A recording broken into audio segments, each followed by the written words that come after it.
This video assumes that you've completed the registration process and the eligibility.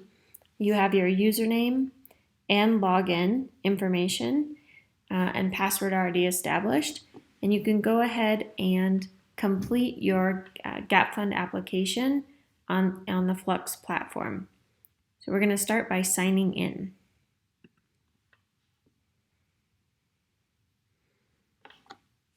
So this is after I've left the platform and come back in, and we're going to navigate into the application.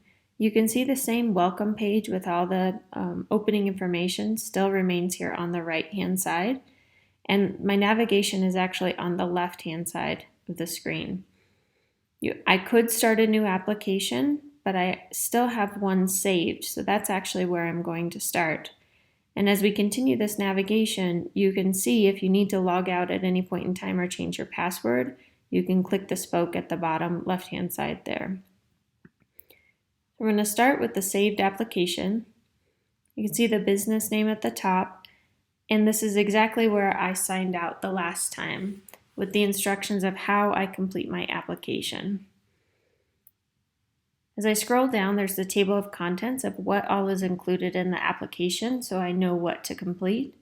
As I mentioned before, I've already completed the eligibility inquiry form, and I'm going to continue to scroll down here.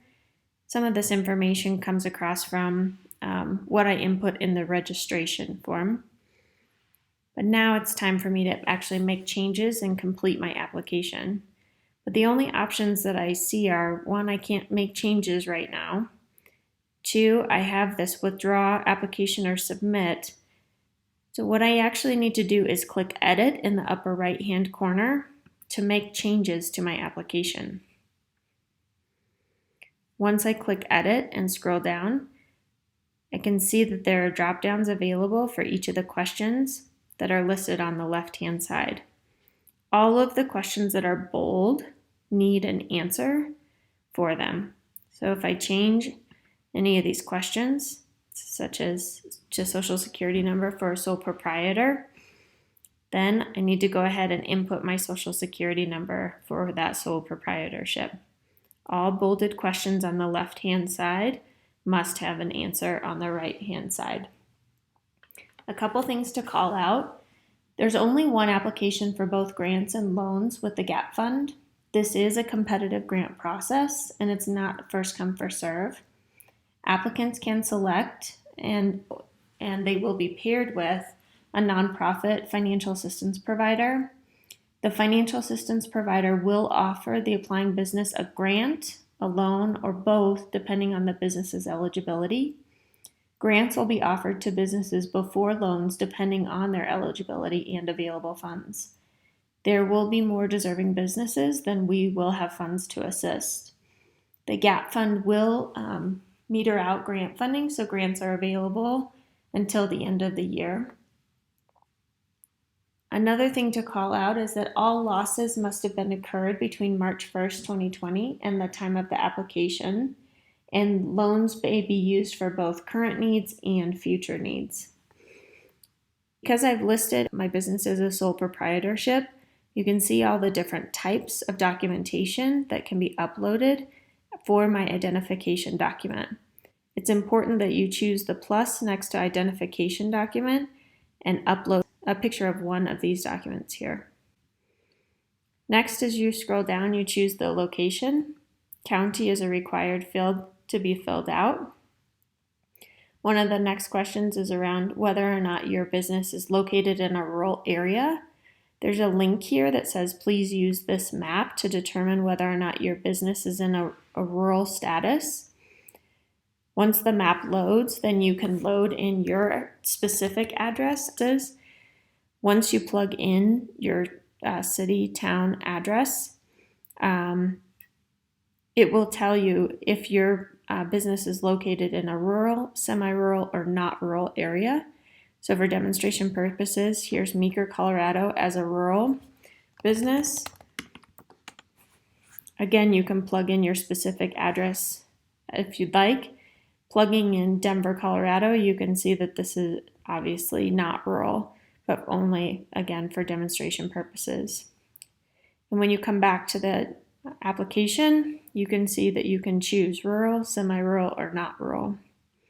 The next question is around your NAICS code. If you don't know your NAICS code or need further clarification, you can click this link, which goes to the frequently asked questions and provides additional information. Otherwise, you can look at the comprehensive list or use the search tool here. The next question is around, does your small business operate in the tourism sector? And there's a number of answers that you can select appropriate for your business. From here, the number of employees is broken down into two categories, full-time and part-time. You want to provide the information for each designation if applicable. Do not calculate the full-time equivalents if you have both full-time and part-time employees. You want to list them separately. And you want to complete all of these questions. As you can see that they're bolded on the left-hand side there. As you scroll down, the next question is Business Assistance Partner. As I mentioned earlier, you can choose the nonprofit financial assistance partner that you would like to. If you already have a relationship with one of these financial assistance partners, or you know that there's one in your area or you're familiar with them, you can choose one of the financial assistance partners, or you can say no preference. Either way is perfectly fine. If you have language preference, you can choose that language preference. And then if you're working with a business assistance or mentor program provider or individual, you can choose from this list of whether or not you're working with an incubator or a coach or mentor. Then the next question goes into demographic information. And to clarify, ownership reflects a majority position in the business by the category designated. So you can choose in the drop-down to answer the demographic and identifying information for each of those questions. As you continue down the application, you'll get into the financial assistance request. Again, this is a scroll option as well, and you can choose as is appropriate for your business as far as the experience of impact for COVID-19 to your business. And then next, you can designate the dollar amount of total decrease in revenue and the total increase in expenses. You do have to provide documentation substantiating the incurred losses, and there are options here for many different types of forms that you can upload. You can see based off of this application, I need to upload documentation of losses and expenses. So again, I'm going to click this plus sign here and upload any of these forms or other proof that could help substantiate that incurred loss. Next, we move on to some different opportunities to create the narrative. And this is really where you tell your story. You want to describe in as few words as possible a brief history of your business, the financial impact COVID-19 has had on your business, any changes that you've made to your business as a result of the impact, and the future of your business. You do need to click on the box certifying and affirming that should monies be received, that they will be used exclusively on the business operations. And businesses do need to demonstrate and clearly articulate through writing.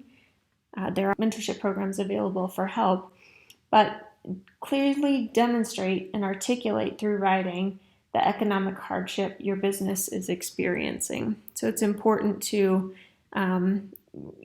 spend the time on the narratives and make sure that it truly reflects the impact that you've experienced. Then you have the opportunity to put in their total requested financial assistance amount up to $35,000, and the details of what's available is listed here at the top.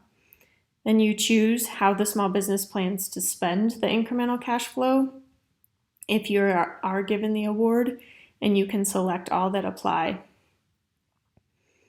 There's additional questions to provide that narrative. How many employees the business plans to retain or rehire if awarded the assistance. The next section of the application is around previous funding received, whether it was PPP or EIDL, any sort of insurance or grants or loans or unemployment insurance assistance. And you do need to complete and disclose that information as it pertains to the business. The last question here is around if you would like to receive more information or about the free services that Energize Colorado provides, which includes legal support, mentorship programs, mental health resources, PPE access. You can click that box there. And when you're complete, then you'll go ahead and click Save at the bottom of the application.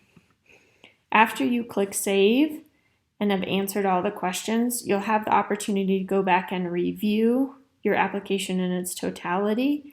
You want to make sure that the information is complete and accurate.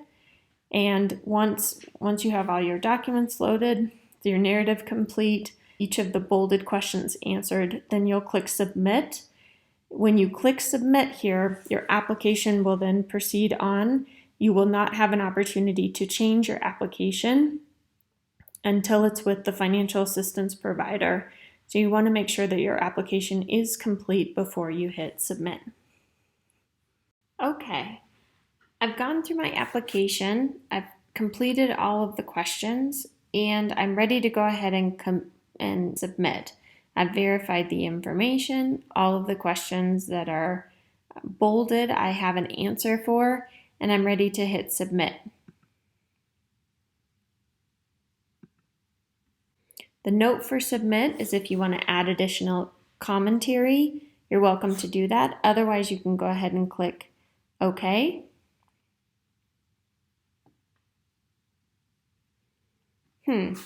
Unable to promote. So there is a compliance warning that's at the top of the page. And as you scroll down, you can see that in red, I'm missing the identification document. And as I continue to scroll down,